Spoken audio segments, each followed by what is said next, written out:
Bonjour à tous et bienvenue sur la chaîne YouTube Journal du Real. Petite FAQ, tranquille, lendemain de victoire, nouveau trophée pour le Real Madrid après la victoire face à Pachuca, 3 buts à 0. Tranquille, on avait envie un peu de vous demander vos avis sur Twitter si vous aviez des questions. Ça tourne beaucoup autour du mercato, ça tombe bien parce que je suis avec Pablo Gallego. Comment ça va, Pablo? Bah, écoute, ça va très bien d'être ce week-end. J'ai envie de me reposer, donc ça arrive vite là.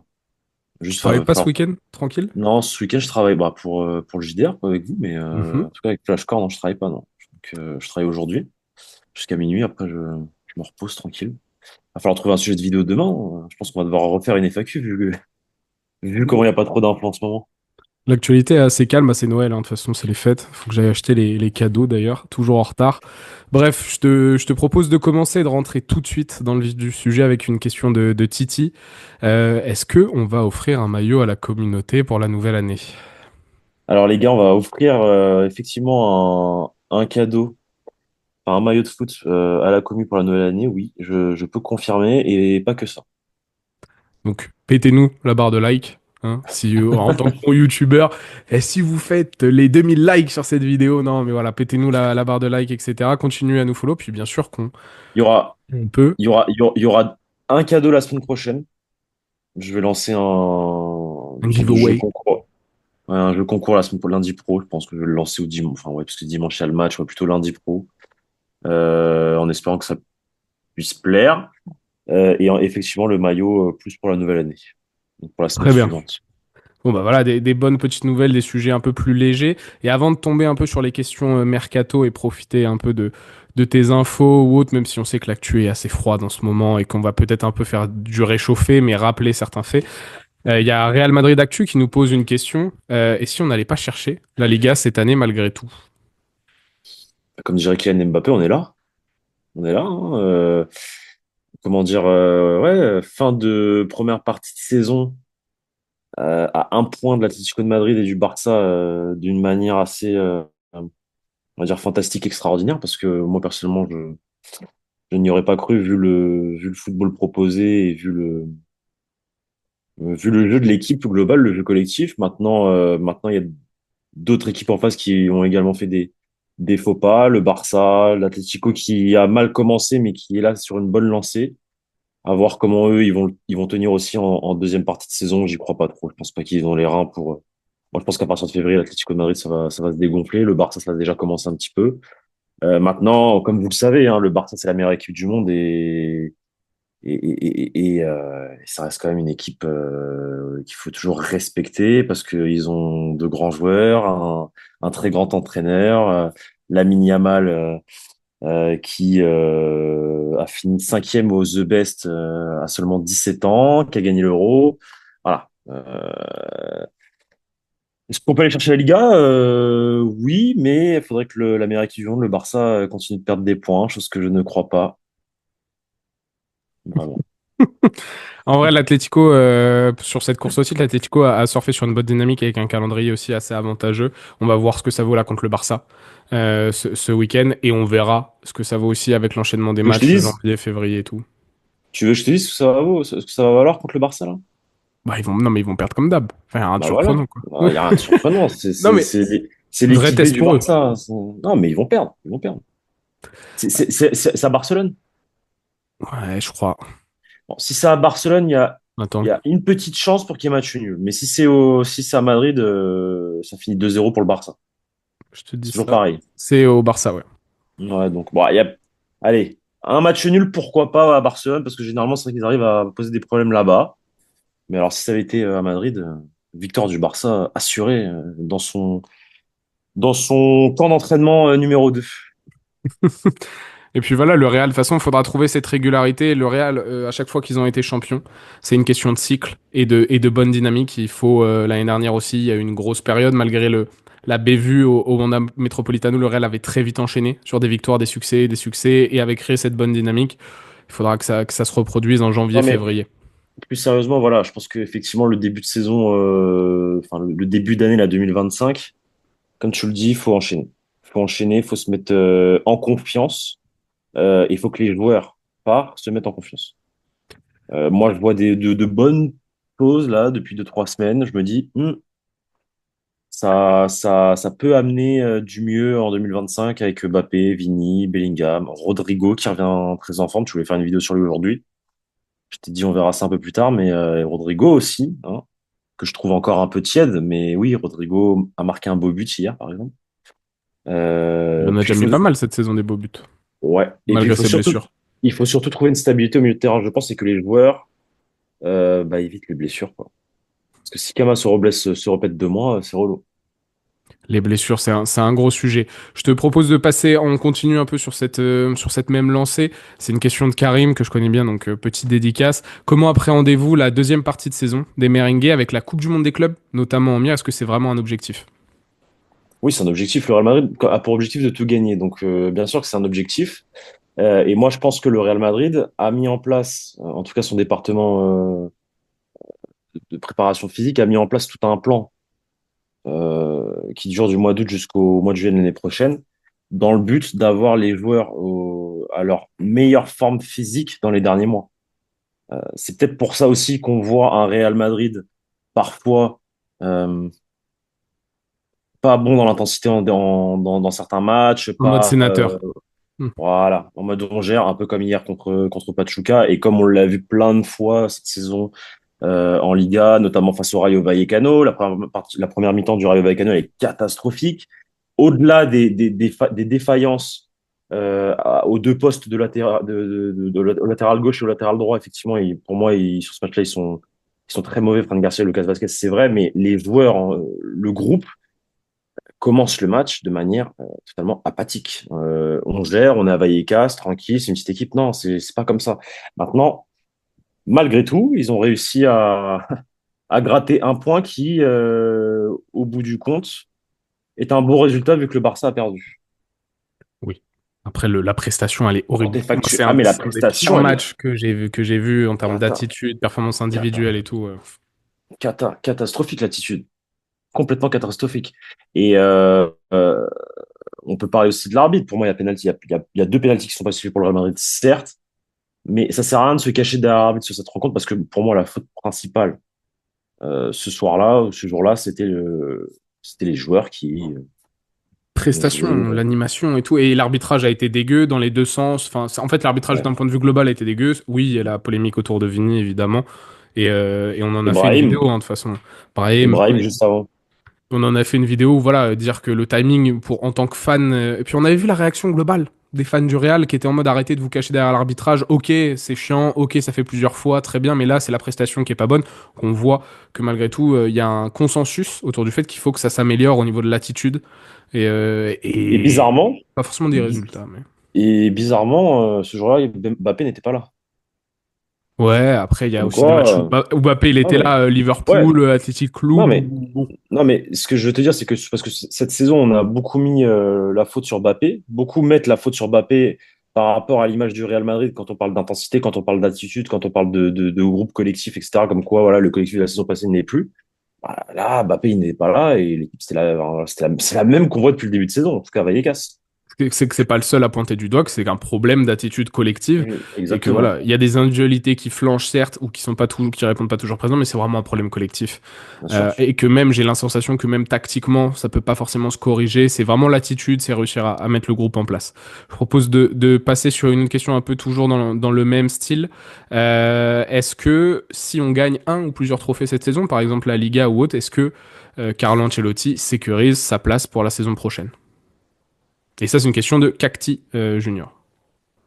Alors, je sais pas s'il sécurise sa place, en tout cas, il gagne des points. En tout cas, il gagne des points. Je le vois pas rompre son contrat avant la fin de celui-ci, donc 2026, Mhm. parce qu'il perdrait de l'argent, tout simplement. Donc, il faudrait que ce soit un licenciement de la part du Real Madrid. Or, si titre il y a en fin de saison, je vois pas le Real Madrid virer, licencier Carlo Ancelotti. S'il y a que la Liga, Pareil, il reste, par exemple. Je te donne un ouais, scénario. ouais, je pense. Ouais. Liga et tu te fais sortir en huitième de LDC contre quand même un gros, tu vois, tu sais pas, tu prends un Liverpool encore et tu te fais sortir, ça, tu penses qu'il reste en place? Il reste, Ok, intéressant. Parce que Xabi je Alonso, pense. 2026, 2025 ou 2026. autre. Non, Ok. 2026. Xabi Alonso il termine son contrat en 2026. Maintenant, la seule chose, c'est est-ce que Xabi Alonso est prêt à attendre un an de plus au Bayer Leverkusen? Je pense que oui, même si je pense il commence à avoir envie de partir.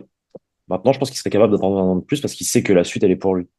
Puis il fait du bon boulot, hein, Leverkusen. Enfin, Ah, l'équipe tourne bien, ils ont des résultats, ils ont en réussi à deuxième, là. conserver leur effectif cet été. Florian Wirtz, on va peut-être y revenir, mais pourrait prolonger au Bayer Leverkusen, etc. Donc l'équipe travaille bien, donc oui, il a des raisons de rester, quoi. C'est pas comme si le projet prenait un peu l'eau et que bon, il faut peut-être Exactement. que je trouve tout de suite la porte de sortie. Après, on voit les limites de Carlo Ancelotti cette saison. Alors le manager, moi, là où j'étais très content et enfin très content, très optimiste, c'était sur le côté, c'est un des meilleurs managers de l'histoire, Carlo Ancelotti. Donc gérer un groupe avec ses égos, etc. Je pense que la presse font beaucoup plus de bruit qu'il n'y a en Oui, réalité dans le oui, vestiaire. Par bien contre, sûr. c'est vrai que d'un point de vue de l'animation ou autre, je trouve qu'on va pouvoir le juger sur cette deuxième partie de saison avec les retours avec s'il n'y a pas de blessure. Là, parce que là, il a dû bricoler, il a fait des mauvais choix très bien, l'attitude de ses joueurs très bien. Voilà, on est au mois d'octobre, novembre. On verra, on pourra définitivement juger Carlo Ancelotti lorsque les grands rendez-vous de mars, avril, mai arriveront avec son effectif, je l'espère, au complet pour lui. Et là, il y aura peut-être une prise de décision Au à prendre. quasi. Au quasi complet parce que Carvajal ne sera pas là. Parce que Carvajal ne sera pas là, parce qu'à la base, on ne sait pas, Militao sera pas là. Défensivement, ça sera toujours le chantier. Mais l'année dernière, il a fait sans ses deux centraux, doublé Liga, Ligue des Champions, sans ses Totalement. deux centraux titulaires normalement au début de saison. Donc on va dire que c'est un peu comme un trader. Si tu fais beaucoup d'argent, c'est l'année d'après, on t'augmente tes objectifs et tout. C'est Ouais. pas toujours rentable de faire des miracles, Non, notamment avec le Real non, Madrid. non, non. Ouais. Là, ça va être. Il a des grosses attentes malgré les blessures. Je pense qu'on peut basculer rapidement. Est-ce que j'ai une dernière question hors mercato ou est-ce qu'on est toujours sur ça? Mercato, mercato, mercato. Un nouveau préparateur physique en perspective, c'est la dernière question hors Alors, mercato. si la question vise Antonio Pintus, moi, la seule chose que je sais, c'est que effectivement, depuis quelques semaines, il y a des gens un peu moins fans, ou en tout cas qui sont un peu irrités par le fait qu'il y ait beaucoup de blessures côté Real et ils pointent du doigt forcément le travail d'Antonio Pintus. Ça, je parle du staff technique. Maintenant, les dirigeants, le board, lui, maintient sa confiance en cet homme qui a permis au Real Madrid de gagner énormément de titres lors de ces dernières années. Donc, c'est pas parce que. Et préfère d'ailleurs pointer du doigt plus le calendrier qu'Antonio Pintus. Donc, c'est pas parce que il y C'est a pas mal honnête, de hein. blessés. En même Ouais. temps, c'est honnête. Il faut tout prendre Oui, en c'est la compte. Tu peux vérité. pas juste tomber sur la personne, certes, qui est en charge. Il faut prendre en compte le contexte actuel du football Après, mondial. Voilà. après c'est vrai qu'il y a beaucoup de blessures musculaires. Mm. Et ça, on en avait déjà parlé, toi et Mais, moi. mais, Je l'avais mais déjà dit, c'est un entraîneur d'athlètes. Et sur certains profils de footballeurs, ça peut poser voilà. problème musculairement. Maintenant, comme je t'ai dit aussi au départ de cette vidéo, il y a un plan depuis août jusqu'à, enfin même depuis juillet, depuis le début de la prétemporada, jusqu'à juillet de l'année prochaine pour tenir jusqu'à la Coupe du Monde. Donc, il essaye de, je pense, gérer les corps. Donc, forcément, quand en début de saison, tu gères les corps et que tu ne mènes pas ces corps-là au maximum de leur capacité, bah forcément, lors de matchs importants en Liga ou autre, quand tu as déjà des équipes qui sont prêtes à aller au charbon parce qu'elles ont besoin de points très vite, tôt dans la saison pour se maintenir, bah tu peux amener à certaines blessures musculaires, forcément. Forcément. Maintenant, il faudra voir. Et...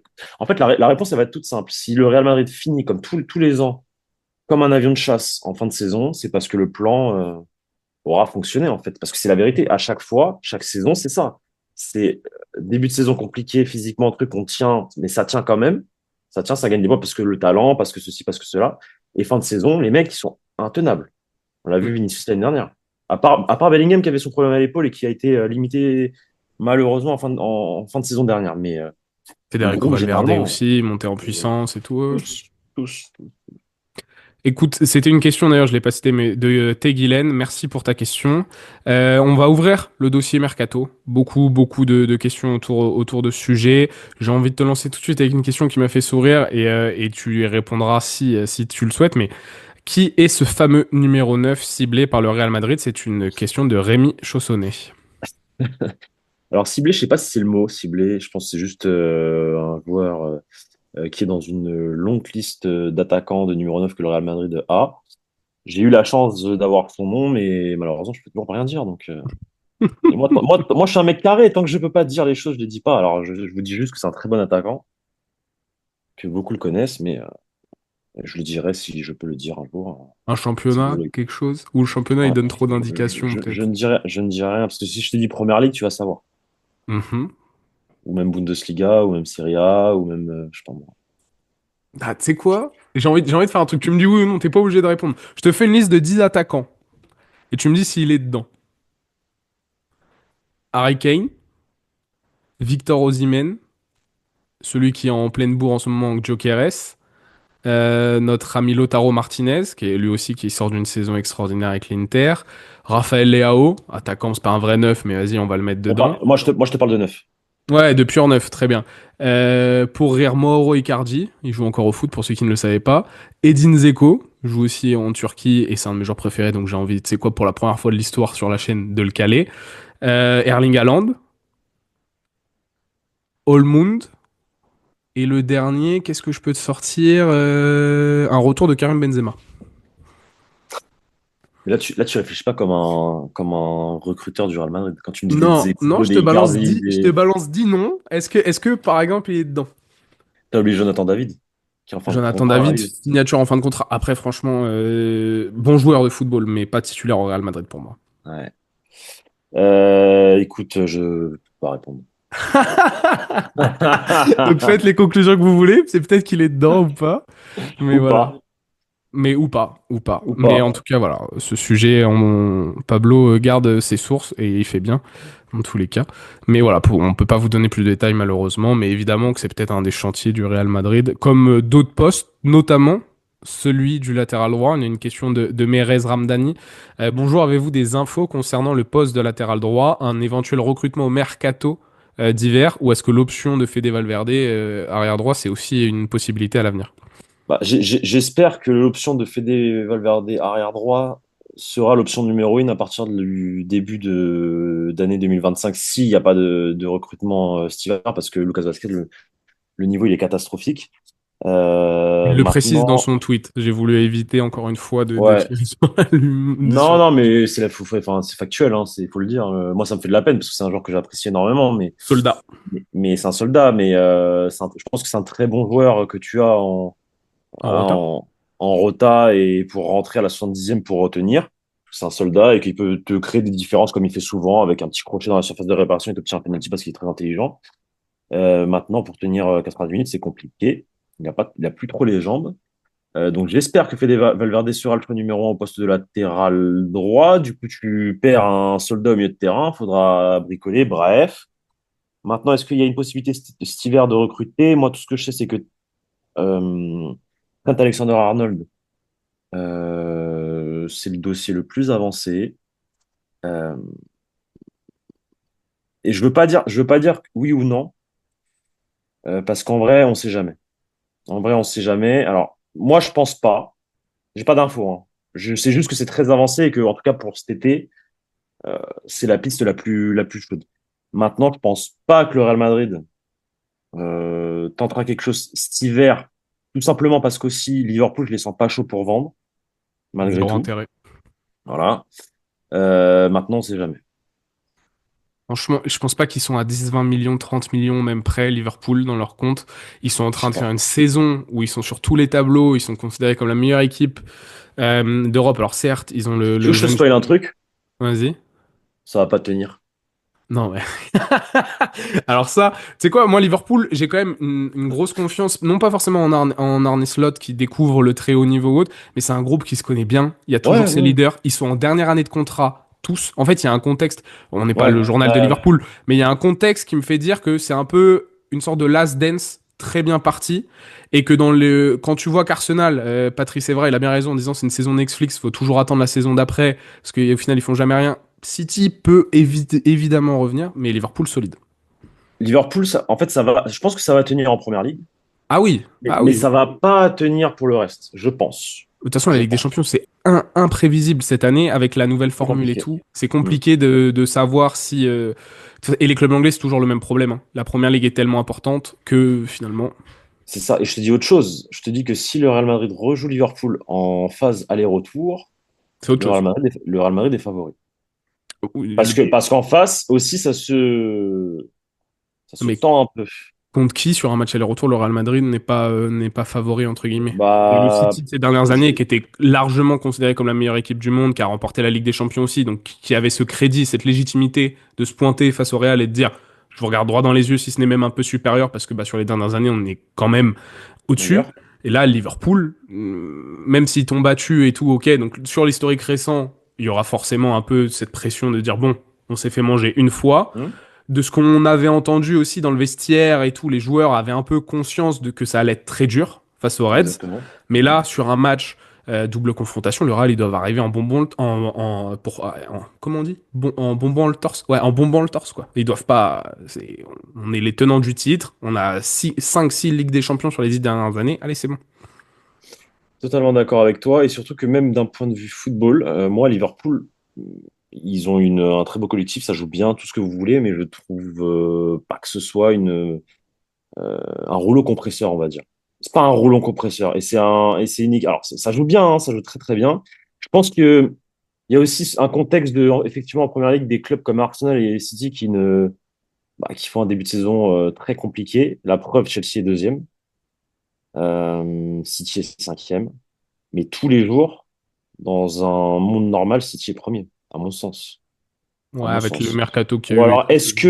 est-ce que City n'est pas premier parce que enfin, pour la première fois de l'histoire, depuis l'arrivée de Guardiola, avec toute cette histoire de problèmes avec la justice par rapport 115 au, accusations sur les transferts voilà. de mineurs, etc. Est-ce que ils ont pas les instances sur les côtes et qui peut pas faire tous les petits business qu'il fait souvent, Guardiola, hein, quoi, Kyle Walker, 34 ans, qui tient 55 matchs dans la saison sans se blesser, bon.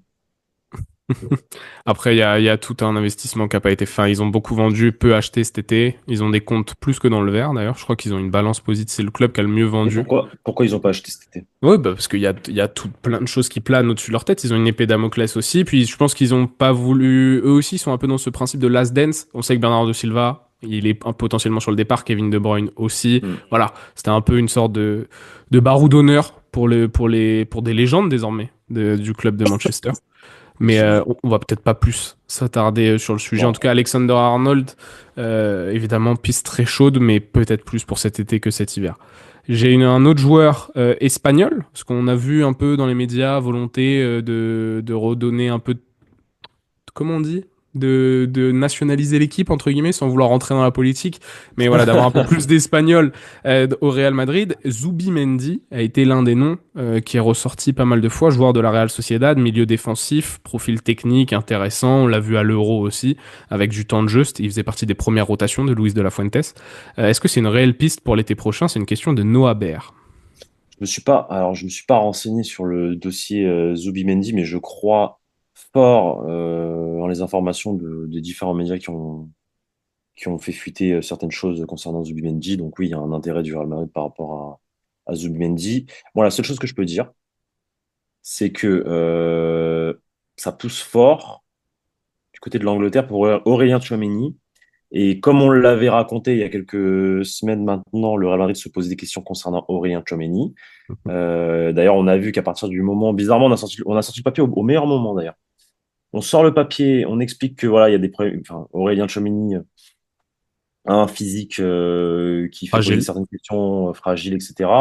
Également, au poste de numéro 6, il ne convainc pas tout le monde, mis à part Carlo Ancelotti bizarrement, mais certains membres du staff conseillent fort Carlo Ancelotti de le positionner au poste de défenseur central. Alors, les événements et les faits, les blessures, etc., font que Tchouaméni joue dans l'axe finalement, et que c'est plus Raúl Asensio qui est titulaire à ce poste-là. Donc, je pense que c'est un mélange des deux. Et Tchouaméni est meilleur pour moi à ce poste-là. Donc voilà, est-ce que Tchouaméni est d'accord maintenant pour jouer là toute sa vie s'il reste au Real Madrid? C'est ça la question aussi. Est-ce que va maintenant comment dire, te réinstaurer au poste de numéro 6 quand tu vois un Kama qui fait les choses bien et qui va aller crescendo? Et pareil côté Valverde, enfin, il y a deux joueurs là qui sont indéboulonnables, je pense. Donc, Et qui sont le Tchouaméni futur. a eu sa chance et qui sont le futur. Tchouaméni a eu sa chance, il l'aura encore. Et Mm. quand il l'aura à nouveau, il faudra qu'il le prouve.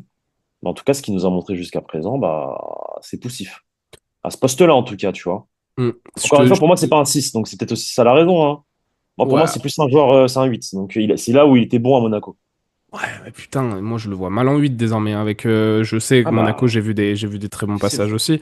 Mais avec l'équipe de France, c'était intéressant. Mais déjà, même avec l'équipe de France, la Coupe du Monde 2022 qu'il fait, où il est vraiment mis en avant, il est aussi protégé offensivement par Didier Deschamps, avec beaucoup de tâches défensives. C'est Adrien Rabiot qui se projette. C'est En fait, c'est Adrien ça. Rabiot qui va créer. Mais moi, il y a un truc que je remarque en Aurélien Tchouameni quand il joue au poste numéro 6, c'est vu qu'il est en gros le dernier joueur du milieu de terrain, entre guillemets, celui qui est censé couvrir. euh, En fait, il est le lien entre la défense et ces deux autres milieux de terrain. Bah, en fait, il n'y a personne derrière lui en cas de perte de ballon. Et en fait, j'ai l'impression que psychologiquement, il se met dans un état de stress parce qu'il a peur de perdre le ballon.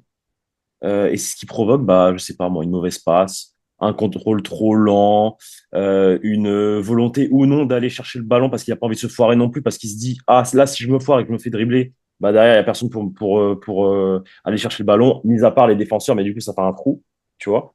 Donc, en fait, il Ouais, joue avec un frein des parce passes que justement, il est démagogiques, dernier. là. Je sais pas. Moi, si j'essaie d'analyser aussi le langage corporel des joueurs quand ils sont sur le terrain, et c'est la sensation que j'ai, tu vois. C'est comme s'il avait peur de faire une erreur parce qu'il sait qu'il est le dernier rempart du milieu et qu'il sait que s'il fait une bavure, bah, ton 6 il fait une bavure, c'est chaud. Tu te retrouves à une offensive, à, je sais pas moi, un 3 contre 2 avec les défenseurs centraux, t'es mort. Hmm. Pour, pour compléter ta réponse et revenir sur Zubimendi, donc joueur de la Real Sociedad, je sais pas s'il a le réel potentiel pour être un titulaire au Real Madrid en cas de potentielle offre ou autre. Il a été courtisé hein, par Arsenal, ça a été l'une des grosses pistes. On peut faire quand même confiance puisque le scouting des Gunners sur ces dernières années, ils sont allés nous chercher quand même deux trois très bons joueurs. Ils ont préféré prendre Merino, un peu plus offensif. Mais Zubimendi, est-ce que, voilà, espérons que ça fasse pas une Ilara Mendy bis, entre guillemets, si, bien sûr, il est amené à venir au Real Madrid. Écoute, ce que je te propose, c'est le reste des questions. Sachant qu'il y avait d'autres questions sur Trent Alexander-Arnold que je vais quand même citer, donc de Kazuto, ou encore, je crois qu'on avait donc Romain Guilsoul, qui nous avait aussi posé une question sur lui et tout. Je te propose de faire des fast boulettes. Je te pose des questions, on répond très vite. D'accord? Il Ça, n'y a c'est si tu veux. pas beaucoup de d'argumentation finalement. C'est soit Ok, oui, soit non, soit voilà. ok. Par exemple, j'ai une question assez simple. Le pourcentage de chances que Davis porte le maillot du Real Madrid et le pourcentage de chances que Trent Alexander-Arnold porte le maillot du Real Madrid tout de suite à l'instant T. Tout de suite à l'instant T, mais genre, Non, t'as compris. en fin de saison, pour la fin Quand de on saison. parle avec les ce qu'on sait, mais pour la fin de saison. Alors, Davis, je dirais du 50-50. 50%, d'accord. Trent, 65-70, Ok, côté pas mal, Real. pas mal. Il y a toujours une chance qui reste, hein, on sait jamais. Je te pose une question, c'est une question de Sébastien Fuentes. C'est lui d'ailleurs qui a aussi posé la question sur le pourcentage de chance. C'est un joueur que j'adore, Inter Milan, défenseur central gaucher, Alexandro Bastoni. Est-ce qu'il y a une chance de le Mhm. voir un jour porter le maillot du Real Madrid? Il s'achève quand son contrat à lui? Ah, je sais pas, 2027 sans doute, c'est quand même un joueur qui a dû être bien bloqué par l'Inter, hein, et encore assez jeune, Je 23-24 pense, et tout. je pense que c'est un garçon qui doit être suivi. J'ai pas d'infos sur lui. Euh, Maintenant, est-ce que c'est réellement un choix numéro un pour le Real Madrid à ce poste-là? Je sais pas trop. Moi, j'adorerais le voir. Je sais Perso. pas trop. Après, il est très à l'aise dans une défense à 3. Dans une défense à 2, je pense que c'est un peu plus compliqué, mais avec une potentielle venue de Xabi Si tu, Alonso, Bastoni, c'est le profil parfait. si tu si tu me dis que son contrat s'achève en 2027 ou en 2026, moi je vois le Real plutôt capable d'attendre oui, un William Saliba. Après, c'est un droitier, Saliba. Il joue à droite, Ouais, entre guillemets. Mais ouais. on a vu que là, le Real, par exemple, Rudiger Militao, Rudiger Tchouaméni, c'est pas un drame. Deux droitiers, ça n'a jamais été un problème. Non. On enchaîne tout de suite. Est-ce que Asensio sera le remplaçant de Lucas Vasquez sur la deuxième partie de saison à droite? Je pense pas. Question de Romain Guilzoul encore. Tiens, d'ailleurs. Je pense pas. Je pense que s'il y a un choix numéro un, je pense que c'est Valverde, personnellement. Je pense. C'est mon avis, hein. Après, je peux me tromper. Est-ce que tu verrais un jour Jamal Musiala avec le maillot du Real Madrid? Question de Aboubacar Keïta. Je kifferais. Je kifferais aussi, hein, gros. Ouais, je Vraiment. kifferais de ouf. Vraiment. Vraiment, Vraiment. j'apprécie énormément Moussiala. Ouais, bah, c'est un top player, hein. C'est un jeune top Ouais. player et il a déjà fait gagner un titre au Bayern, but à la dernière minute de la dernière journée pour piquer le titre à Dortmund. Il a des références au très haut niveau, beaucoup de talent. Entre lui et Florian Wirtz, par exemple, je prends tous les jours Jamal Musiala, même si j'ai un amour très particulier pour Florian Wirtz et que c'est un profil légèrement différent, mais il y a quand même des similitudes. Jamal Musiala me semble un cran supérieur. Ouais, c'est un autre délire de joueur. C'est un peu, mais c'est voilà, c'est un autre délire. Ray Franco, bien sûr, on va lui prendre sa question quand même. Là, je te donne peut-être 30 secondes pour me répondre, mais est-ce qu'on a des nouvelles de Johan Martinez, voilà, Alors, de sa phase de récupération? de ce que parce que j'ai vu sa question tout à l'heure, du coup j'ai demandé, de ce qu'on m'a dit, il a repris la marche il n'y a pas très longtemps. Donc on m'a pas confirmé s'il a repris le sport ou non, peut-être la piscine. Parce qu'à mon avis, dans les phases de, tu sais, de récupération, quand tu te fais ce genre de blessure, tu as d'abord donc réhabituer ta jambe à marcher, aux exercices basiques, etc. Puis ensuite tu commences la piscine. Donc, je Ouais. pense pas qu'il ait repris le sport, en tout cas le football ou autre, c'est même sûr. Maintenant, il remarque, donc positif. C'est un truc qui va durer très longtemps, ça dure jusqu'à la fin de la saison. Donc. Ouais. On va pas le voir tout de suite, mais en tout cas, on lui souhaite un prompt rétablissement. J'ai encore deux trois en rapide. Florian Wirtz, une piste à oublier. Non, Ok, très bien, j'ai pas besoin de non, plus. non. Non, non, te justifie pas. On est vraiment sur le fast. Alors, regarde, là, va falloir. Dis-moi juste oui ou non. Vinicius Junior en Arabie Saoudite en 2026. Oui ou non? Question de Harris. Peut-être. Ok, mais c'est une possibilité. Lui, il dit qu'il le voit venir gros comme une maison et qu'il est quelqu'un d'extrêmement pessimiste de base. Je peux me justifier ou pas? T'as 20 secondes. À partir du moment où son entourage m'a confirmé cet été qu'ils ont réfléchi à une offre pour l'Arabie Saoudite l'été dernier, si l'Arabie Saoudite revient à la charge pour le joueur qui est actuellement considéré comme le meilleur au monde, bah, en théorie, l'offre, elle devrait être encore plus extraordinaire. Donc, Déjà qu'un tu vois, milliard, je sais pas comment tu. Allez, doublez-moi ça. Allez, doublez-moi ça. donc ça serait logique qu'ils réfléchissent et que ouais, qu'ils réfléchissent. On sait jamais dans le foot, hein. Ah oui, non, mais tout va très vite. Alors, on va finir sur cette question de ce que. Pourquoi êtes-vous si indulgent avec Kylian Mbappé? Son passage avec le PSG ne me regarde pas, j'ai pardonné, mais pas oublié ce qu'il nous a fait. Il est le joueur le mieux payé du club et je ne m'en contenterai pas de ces malheureux pénaltys ou buts à 80% offerts par Vini. Ce n'est pas assez. T'as 2 minutes, grand max, sur ce sujet, sachant que on va plutôt même dire à 1 minute 30. Qui pose cette question? Ce que. Ce que, Ouais. ce que. Mais Ok, ce que. comme beaucoup de gens, on voit beaucoup de commentaires hein, sur nos vidéos YouTube Alors, ou autres. pourquoi, moi personnellement, je suis indulgent avec Kylian Mbappé parce que je suis une personne assez, euh, malgré tout, patiente vis-à-vis des footballeurs, que je pense qu'il a besoin d'un temps d'adaptation, que je sais par où il est passé l'année dernière au Paris Saint-Germain, ce qu'il a vécu, ce qu'il a subi. J'ai appris et j'avais enquêté à l'époque du pourquoi, du comment de sa prolongation. Je savais qu'avant, il voulait déjà venir au Real Madrid depuis le 2021. Enfin bref, Kylian Mbappé, c'est un dossier que je suis depuis très longtemps. Je pense savoir pas mal de choses. Alors, je ne sais pas tout, hein. Je ne sais pas tout, mais je pense savoir un bon 40-50% du dossier Kylian Mbappé en relation avec le Real et du coup le PSG indirectement forcément. Donc, c'est un joueur qui a toujours rêvé de jouer au Real Madrid et à partir du moment où le joueur qui est considéré par beaucoup comme celui qui doit s'imposer comme étant le meilleur dans les prochaines années veut signer au Real Madrid, bah, il se doit de qu'on soit indulgent. Enfin, il a le droit qu'on soit indulgent avec lui, quoi. Il a le droit de passer, enfin, d'être dans une mauvaise phase, de peut-être, voilà, d'avoir subi un trop plein de quelque chose la saison passée, que du coup il arrive ici, c'est le contre-coup. C'est normal, c'est la vie, c'est un humain, c'est pas un robot, tout simplement. Et puis sur le terrain, voilà, moi Il marque aussi, 13 buts quand j'ai même. eu, voilà, j'ai eu des moments un peu forcément de frustration. Moi, j'ai trouvé les gens très durs parce que je le trouve protagoniste. C'est un mot que je balance à toute sauce vis-à-vis de lui, mais je trouve qu'il tente des choses. Après, il s'est éteint, deuxième mi-temps contre Liverpool. Enfin, même 60 minutes contre Liverpool, il s'est éteint contre l'Athletic Club. Oui, il y a des passages à vide qui sont pas dignes de ce joueur-là. Mais en fait, c'est juste, il marque un triplé en demi-finale. Enfin, il marque 5 ou 6 buts en phase finale de Ligue des Champions et le Real Madrid va très loin, on soulève le trophée. Ou alors il finit Pichichi de Liga et on gagne la Liga. On a un discours différent. En fait, c'est les avis à arrêter. Dire que t'es pas satisfait, ça, par exemple, moi, je peux totalement Ouais, l'entendre. bien sûr, bien sûr. Avoir des discours à ça arrêter sur lui ou autre et ne plus vouloir le mettre en avant ou vouloir le rabaisser à toute sauce, toute occasion, je vois pas le bénéfice que c'est. Je comprends quand on dit certains joueurs ont des traitements plus difficiles ou autre, ouais, mais tout le monde n'est pas Kylian Mbappé. Eden Hazard, c'est pas Kylian Mbappé. Vous m'excuserez avec tout le respect que j'ai pour le Belge, d'autres joueurs qui ont été mis dans cette conversation. Voilà.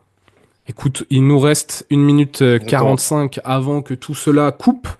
Donc, merci beaucoup, Pablo. J'espère qu'on a répondu à toutes vos questions, hein. Il est donc 17h10, donc tous ceux qui ont posé les questions après, je suis désolé. En tout cas, je remercie tous ceux qui ont pris la peine de nous poser ces questions. J'espère que nos réponses vous suffisent, même si la question du numéro 9, on y reviendra peut-être plus tard. Merci beaucoup, Pablo. Et puis, on se retrouve très vite sur la chaîne YouTube Journal du Réal. Allez, ciao. Salut les gars, ciao.